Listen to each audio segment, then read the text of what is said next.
مرات الواد بتنام الظهر وتصحى تدور على المكياج، ومقضية اليوم في النادي وطول الصيف على العلاج.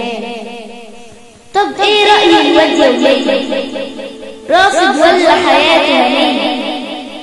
طول ما حياتهم ماشية تمام فبلاش نعمل منها قضية.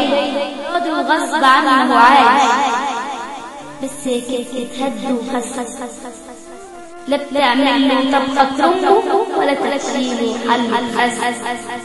طول ما هو راضي يبقى تمام، وبلاش لف وخد الكلام.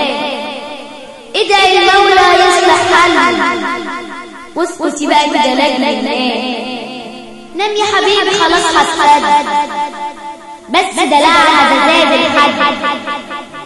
لسه الأصل سهرنا بره ولا عملنا قيمة حد.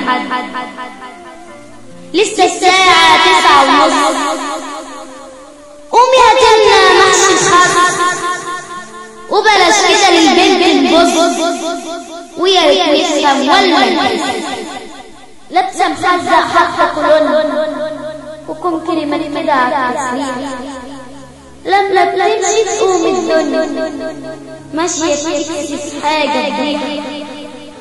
لسه يا ست البنت عروسة وبتتزوق علشان جوزها، لازم تبقى كده لنوسة لاجل تملي جوزها يعوز.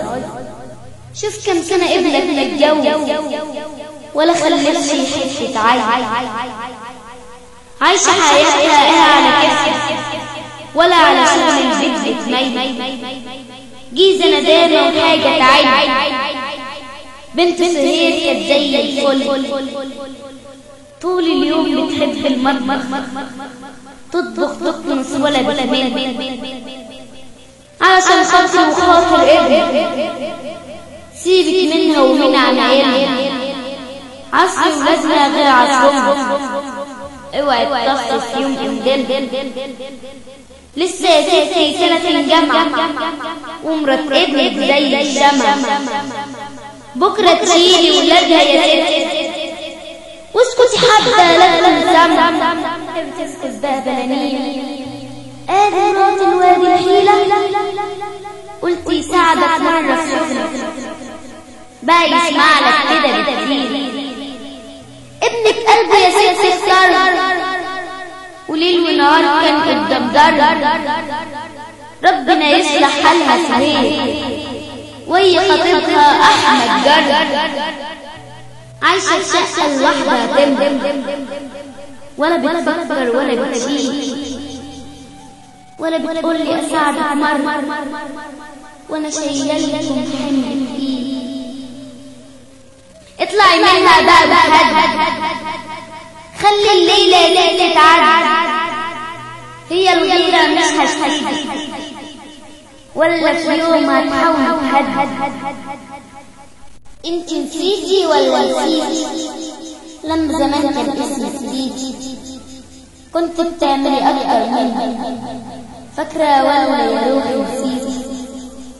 تيتو وميتي عشان تخدعي، علشان كنت مرمى مطيعة، طول اليوم شغالة الأم أطبخ وأعمل تخديع.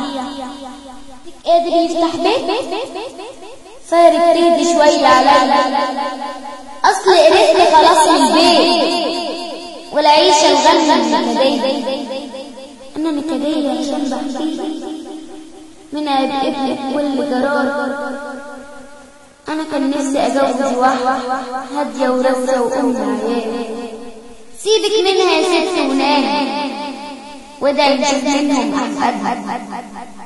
اسمعي مرة واحدة كلام وبلاش نخرب بيت أولادنا. السدت وأنا مالي يا أخوي، هي وابنك دول أحرار. أنا من بكرة هنام المغرب وأسهر وأقلب ليل نهار.